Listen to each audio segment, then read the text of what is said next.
Well, banks are currently the hot topic as they come under public criticism for squeezing households and businesses through higher borrowing costs, of course. But below the big bank bashing headlines, there are some good news stories around coming from the banks. Maybe hidden, though, by Westpac's unveiling of a record profit. A few weeks ago, CEO Gal Kelly announced an additional capital investment of $20 million into the Westpac Foundation.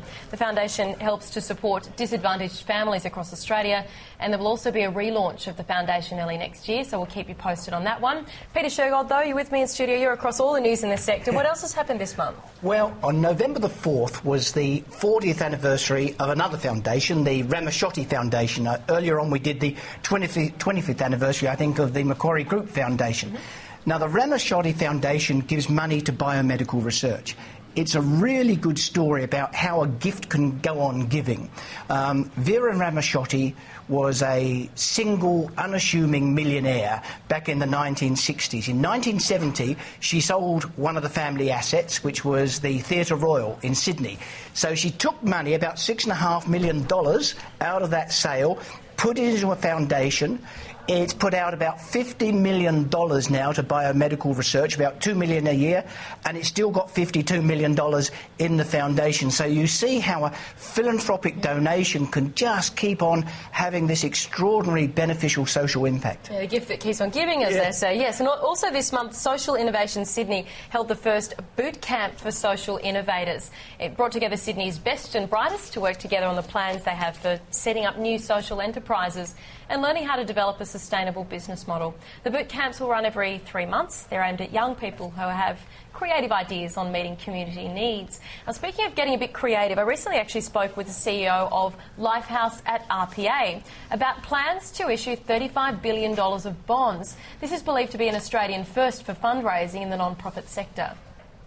I think it's beholden on charities as much as it is on the for-profit sector to, reinvigorate their business, to be entrepreneurial and to think of different ways of developing their business and growing their business. And I think it's important that charities might be non-for-profit, but that doesn't mean that you shouldn't operate in a very commercial, very professional way, and you shouldn't look at the sorts of things that happen in the for-profit sector. 35 million worth of bonds, of course. I think I did say billion, which would have been amazing. But still, at first for the sector here in Australia, we believe anyway. Well, 35 million, but it is quite an innovative thing. So it says to investors, come social investors, come philanthropists, look, here we have a charitable organisation. We want to go and do this building. We've got some money from government, a significant amount. We now need to raise more capital. So essentially what it's offering is a fixed-term deposit. You get a 6 to 8% return on those bonds.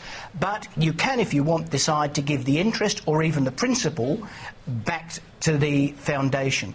Very interesting thing. The term sheet is out at the moment, and I think people can look at that and see whether they want to invest by early next month. And there's got to be a wider way of implementing this across the sector, of course. This is, I guess, the interesting part about this. Look, the thing is, Brooke, we keep talking about social businesses.